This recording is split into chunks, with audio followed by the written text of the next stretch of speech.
ساری فضیلتیں، سارے درجے۔ اللہ کریم نے قرآن کریم میں ارشاد فرمایا وَرَفَعْنَا لَكَ ذِكْرَكَ، ہم نے آپ کی خاطر آپ کے ذکر کو بلند کر دیا۔ پورے قرآن میں آپ کو کہیں بھی کسی نبی کے ساتھ یہ کلمات نہیں ملیں گے، حالانکہ ذکر تو خود اللہ کریم قرآن کریم میں سب نبیوں کا کر رہا ہے، اور سب سے بڑھ کر موسیٰ علیہ السلام کا ذکر کیا، عیسیٰ علیہ السلام کا ذکر کیا۔ آقا کریم صلی اللہ علیہ وسلم کا تو نام لے کر اللہ کریم نے ذکر کیا ہی نہیں، سوائے دو آیات دو ملیں گی آپ کو جہاں آپ کا نام لے کر بیان، باقی آپ کو سارے انبیاء کرام کا نام ملے گا۔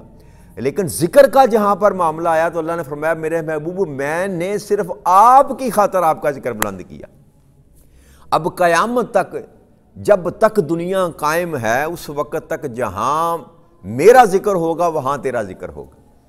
وَرَفَعْنَا لَكَ ذِكْرَكَ کی سب سے چھوٹی اگر تعبیر کی جائے نا، تھوڑے لفظوں میں اس کو اگر سمجھنے کی کوشش کرے انسان، تو اس کا معنی یہ ہے کہ جہاں اللہ کا ذکر ہوگا وہاں ساتھ ہی اللہ کریم نے بندوبست کیا کہ وہیں میرا ذکر ہوگا۔ اب دنیا کی کوئی آپ عبادت نکال لیں، آقا کریم صلی اللہ علیہ وسلم کے ذکر کے بغیر اللہ نے کسی عبادت کو مکمل ہی نہیں کیا۔ کوئی ایک ایسی عبادت آپ ایسی نہیں نکال سکتے کہ جہاں اللہ نے اپنا ذکر رکھا ہو ساتھ اور اپنے محبوب کا ذکر نہ رکھا۔ یہ وہ فضیلت ہے جو اللہ کریم نے تمام انبیاء پر اپنے محبوب کو عطا فرمائی۔ تو اللہ فرماتے ہیں، یہ بیان کرنے کے بعد اللہ نے فرمایا کہ اگر اللہ چاہتا تو رسولوں کے چلے جانے کے بعد، رسولوں کے بعد جو لوگ آتے رہے وہ آپس میں جھگڑا کرتے رہے، جبکہ ان کے پاس کھلی نشانیاں موجود تھیں۔ موسیٰ علیہ السلام کے جانے کے بعد یہودیوں کے پاس تورات موجود تھی، عیسیٰ علیہ السلام کے جانے کے بعد ان کے پاس انجیل موجود تھی، یا جو بھی نبی آتے رہے ان کے پاس صحیفے تھے، اللہ کے احکامات ہوتے تھے، کچھ نہ کچھ نشانیاں وہ دے کے جاتے تھے، اور سب کچھ ہونے کے باوجود اللہ کریم کہتا ہے کہ پھر وہ جھگڑنے لگتے تھے۔ کبھی نہ کسی معاملے پر لڑائی جھگڑا ان کا رہتا، ہر امت کا یہی آ رہا۔ تو اللہ کریم فرماتے ہیں کہ جو اختلافات کرتے تھے ان میں کچھ ایمان والے رہ جاتے تھے، کچھ کفر پر پلٹ جاتے تھے، اصل ایمان سے واپس پلٹ جاتے تھے۔ تو اگر اللہ چاہتا تو وہ کبھی نہ لڑتے، لیکن اللہ جو چاہتا ہے وہ کرتا ہے۔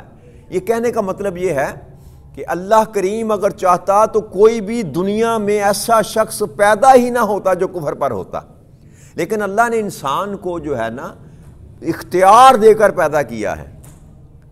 یہ آیت کریمہ انسان کے صاحب اختیار ہونے پر سند ہے کہ اگر اللہ کی مرضی سے ہی کسی نے ایمان والا ہونا ہوتا یا کفر والا ہونا ہوتا تو پھر کوئی بھی کفر پر نہ ہوتا۔ اللہ کسی پر جبر نہیں کرتا، اللہ نے کسی کو ایمان والا بنانے کے لیے مجبور بس اپنے نبی بھیجے، اپنے رسول بھیجے کہ جا کر سیدھا رستہ بتا دو ان کو۔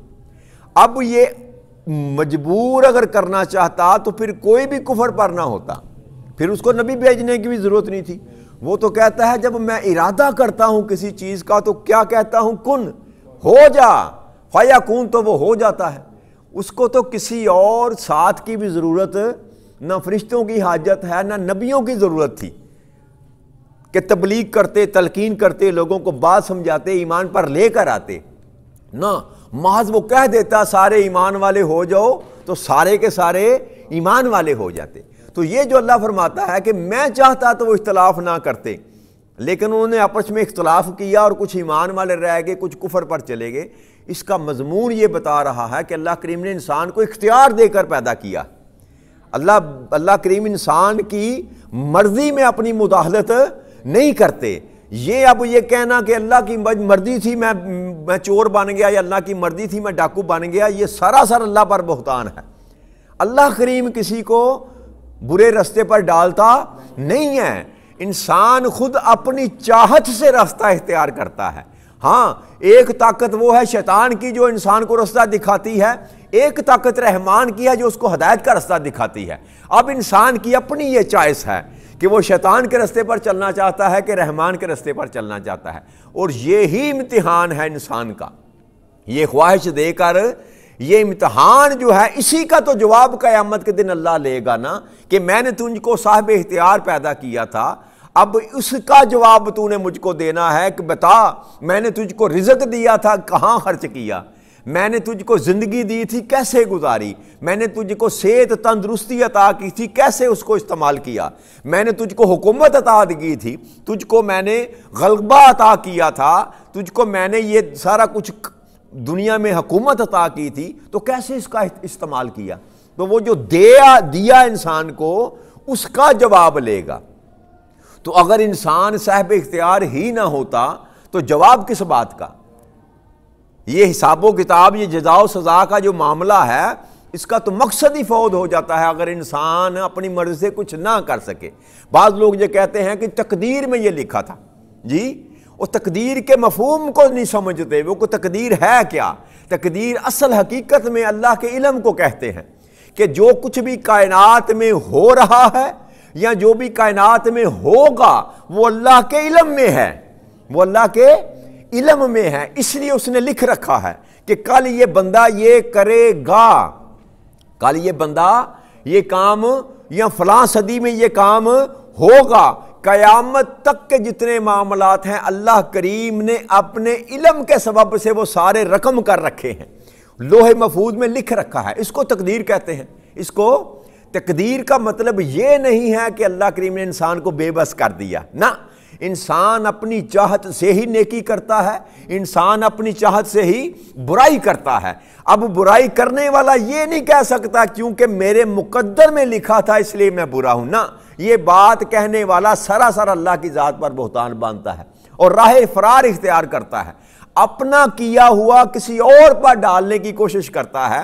اللہ کریم نے کسی کو مجبور نہیں کر رکھا، اللہ کریم نے آزاد پیدا کیا ہے۔ یہ بات اللہ کریم سمجھانا چاہتا ہے کہ جو میں چاہتا ہوں میں کرتا ہوں کیونکہ میں مالک کل کائنات ہوں، میرے آگے کسی کا بس۔ یہ بھی بات نہیں ہے کہ بندے جو کفر اختیار کر لیتے ہیں وہ میرے زور سے باہر ہیں، ایسا تصور بھی کرنا کہ اگر اللہ چاہتا تو یہ لوگ باغی کیوں ہوتے، رسولوں پر ظلم کیوں کرتے، رسولوں کو قتل کیوں کرتے، آقا کریم صلی اللہ علیہ وسلم کے ساتھ زیادتی کیوں کرتے، شیب ابی طالب میں 3 سال آپ کو قید رکھا، بھوکا پیاسا رکھا، آپ کا نان نفقہ بند کیے رکھا، تو آقا سب کچھ برداشت کرتے رہے، تو اللہ اتنا بے بس تھا کہ اللہ ان کی مدد نہ کر سکتا؟ نہیں، ایسی بات نہیں ہے۔ اللہ کہتا ہے کہ میں حاکم ہوں، میں بادشاہ ہوں، میرے سامنے تو کسی کی بادشاہی نہیں چلتی، لیکن میری اپنی ایک چاہت ہے، میری اپنی ایک مشیت ہے، میں جو چاہتا ہوں وہ کرتا ہوں، میں جو یہ میں کر سکتا تھا تو یہ بھی میری مرضی ہے کہ میں نے نہیں کیا۔ اگر فرعون کو میں بغیر موسیٰ علیہ السلام کو بھیجے تباہ کرنا چاہتا تو تب بھی تو کر سکتا تھا، لیکن یہ موسیٰ علیہ السلام کا بھیجنا یہ بھی میری منشا تھی، یہ میری منشا پر سارا ہے، کیونکہ کائنات کا مالک میں ہوں، کائنات کا مالک میں ہوں تو مرضی میری چلتی ہے۔ لہٰذا یہ عذر پیش کرنا کہ میں اس لیے یہ برائی کر گیا کہ میرے مقدر میں لکھا تھا، یہ سراسر نا علمی اور یہ دین کو نہ سمجھنے کی وجہ سے ایسے معاملات ہیں۔ اگر آپ مطالعہ کریں، آپ قرآن کو ہی پڑھیں تو آپ کو سمجھ آ جائے گی کہ مقدر اس کو نہیں کہتے کہ جو میں کرتا ہوں وہ لکھا گیا اس لیے میں نے یہ ایسا کیا، نہ، اللہ کے علم میں ہے کہ میں یہ کروں گا اس لیے اس نے لکھ رکھا ہے، لیکن اللہ مجھے مجبور نہیں کرتا۔ اگر اللہ کی مرضی سے میں چور بنوں یا ڈاکو بنوں یا زنا کروں یا چوری کروں یا فساد کروں، اللہ کی مرضی سے کروں، اللہ کی مرضی سے کروں، تو پھر مجھ پر کوئی سزا اور جزا کا قانون اور کلیہ ہی نہیں لگ سکتا۔ مولا تیری مرضی سے میں نے کیا، تیری یہ علیحدہ بات ہے کہ وہ فرماتا ہے ان اللہ علی کل شیء قدیر، یہ اس کی قدرت ہے کہ جو چاہے وہ کر سکتا ہے۔ اس بات میں کوئی دوسرا سوال نہیں کیا جا سکتا کہ وہ قدرت رکھتا ہے، لیکن وہ اپنی قدرت کے مظاہر روز نہیں کرتا۔ ساری کائنات کا نظام اللہ کریم نے فطرت کے تحت چلا رکھا ہے، ورنہ اگر اللہ چاہے تو کوئی بندہ انسان اپنا دوسرا قدم بھی نہیں اٹھا۔ حضرت علی کرم اللہ وجہ کریم سے کسی نے پوچھا نا کہ یا امیر المومنین یہ تو بتائیے کہ انسان کتنا صاحب اختیار ہے، یہ تقدیر کیا ہے، اللہ کی منشی مقدر کیا ہے، انسان کا اختیار کیا ہے؟ تو آپ نے فرمایا بیٹا اپنا ایک قدم اٹھاؤ۔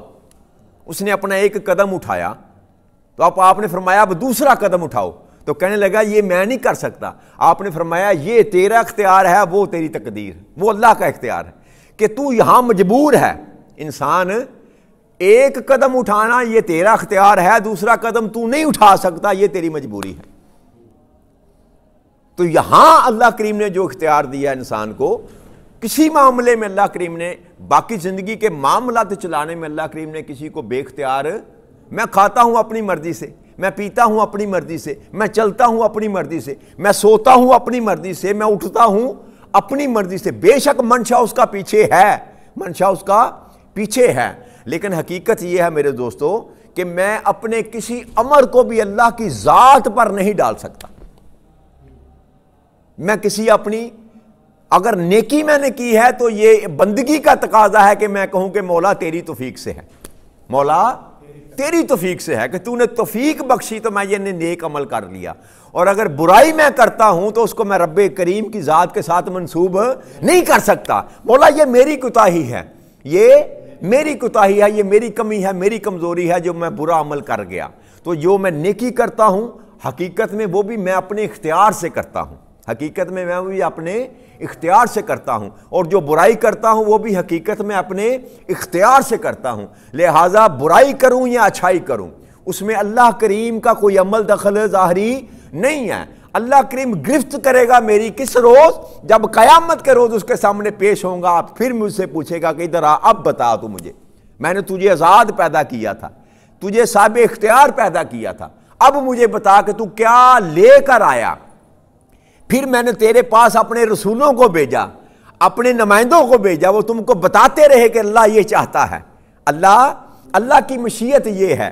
اب تو یہ بتا کہ تو نے اپنی مرضی پر زندگی گزاری یا میری مرضی پر زندگی گزاری. اسی بات پر انسان کا فیصلہ ہوگا. جس نے اللہ کی مرضی پر اپنی زندگی گزاری وہ کامیاب ہو جائیں گے، وہ کامیاب ہو جائیں گے. اور جو منشاء الہی کو نہ سمجھ سکا اور اپنی مرضی پر زندگی بسر کرتا رہا وہ اس دن ناکام ہوگا اور مارا جائے گا. تو اللہ یہ مضمون سمجھانا چاہتا ہے کہ بندے میرے نبی آتے رہے، تمہیں نشانیاں بتاتے رہے، تمہیں سمجھاتے رہے، ہدایت کا رستہ بتاتے رہے، لیکن ان کے بعد تم اختلافات میں پڑ گئے اور کچھ ایمان پر چلے گئے، کچھ کفر پر چلے گئے. لیکن اگر اللہ چاہتا تو سب کو ایمان والا بنا دیتا، لیکن اللہ جو چاہتا ہے وہ کرتا ہے. اللہ جو کہ تمہیں آزادی دے رکھی ہے، اللہ نے انسان کو فیصلے کرنے کی آزادی دے رکھی ہے. ان کا ذمہ دار وہ خود انسان ہے. میں جو کرتا ہوں، آپ جو کرتے ہیں میرے دوستو، اس کے آپ یا میں ذاتی حیثیت میں ذمہ دار ہیں. اور اسی کا نام جو ہے امتحان ہے، اسی کا نام زندگی ہے. فرشتے ہیں نا، فرشتوں کی اپنی مرضی، اپنا منشا نہیں ہے، اس لیے ان کا حساب و کتاب بہائم ہے. جانور جو ہیں، جانور، ان کو عقل سلیم اللہ نے عطا نہیں کی، اس لیے ان کا حساب و کتاب.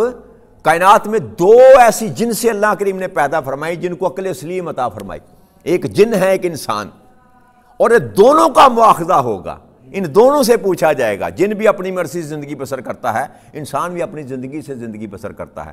لہٰذا انسان اور جن دو مخلوقات ایسی ہیں ساری کائنات اور ارض و سما میں جن کا مواخذہ کیا جائے گا.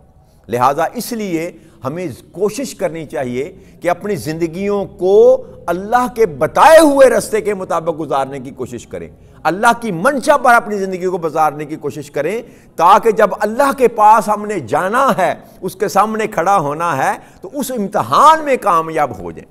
اللہ کے سامنے جب جواب دینا پڑے تو اللہ کریم کے سامنے ہم ناکام نہ. اللہ کریم یہ بات سمجھانا چاہتا ہے. آگے آیت نمبر 254 میں اللہ کریم ارشاد فرماتے ہیں، یا ایھا الذین آمنوا انفقوا مما رزقناکم من قبل ان یاتی یوم لا بیع فیہ ولا خلۃ ولا شفاعۃ والکافرون هم الظالمون. اور اے ایمان والو، جو کچھ ہم نے تم کو عطا کیا اس میں سے خرچ کرو، اللہ کے راستے میں، میری راہ میں خرچ کرو، قبل اس کے کہ وہ دن آ جائے جس میں نہ کوئی خرید و فروخت ہوگی، نہ کوئی دوستی کا آرامند ہوگی، نہ کوئی سفارش.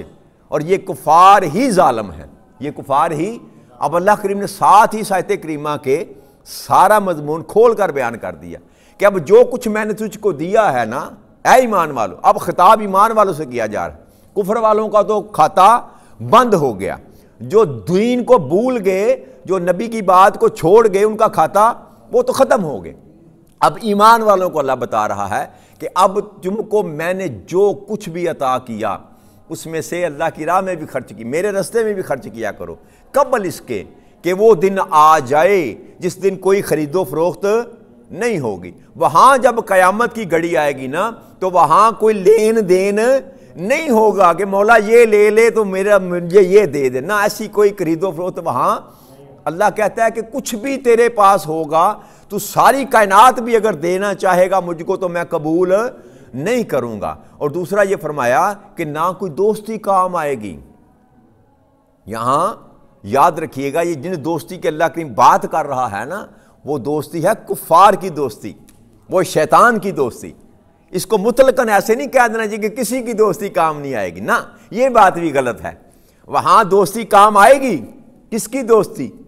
اللہ کے ساتھ لگائی ہوئی دوستی، قرآن کے ساتھ لگائی ہوئی دوستی، نماز کے ساتھ لگائی ہوئی دوستی، اللہ کے ولیوں کے ساتھ، اللہ کے ماننے والوں کے ساتھ، اللہ کے رسولوں کے ساتھ، اللہ کے نیک بندوں کے ساتھ لگائی ہوئی دوستی اس دن کام آئے گی۔ یہ آیت کریمہ یہ بتا رہی ہے کہ اس دن وہ دوستی کام نہ آئے گی جو تم نے طاغوت کے ساتھ لگائی، جو تم نے شیطان کے ساتھ لگائی۔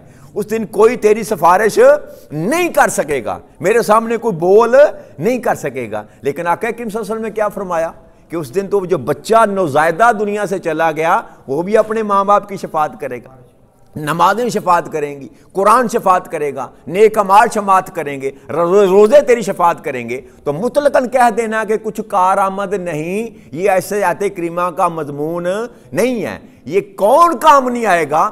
وہ دوستیاں کام نہیں آئے گی جو آپ نے اللہ کو چھوڑ کر لگائیں، اللہ کو چھوڑ کر لگائیں۔ تو جو اللہ کے دوست ہیں وہ کام آئیں گے، نیک اعمال آپ کے کام آئیں گے۔ اس لیے اللہ کریم کہتا ہے کہ آج تیرے پاس وقت ہے، اس دن کا ذہن میں رکھ کہ جس دن کوئی خرید و فروخت نہیں ہوگی، نہ کوئی کاروبار کام خرید و فروخت ہو سکے گی، نہ کوئی تیری دوستی کام آ سکے گی کفر کے ساتھ جو تو نے لگا رکھی ہے۔ اور یاد یہ بھی رکھ کہ ظالم جو ہے وہ کافر ہی ہیں، ظالم انہوں نے اپنی جانوں پر ظلم کیا۔ ساتھ یہ بھی حکم اللہ نے کھول دیا کہ جنہوں نے اپنی جانوں پر ظلم کیا ہے وہ کافر ہیں، وہ مومن ظالم۔ تو یہی ہمیں چاہیے کہ ہم اپنی زندگی میں اس سانس کے چلتے وقت تک، جب تک اللہ نے ہمیں مہلت عطا فرمائی ہے، اللہ کے سامنے پیش ہونے کی تیاری کر لیں۔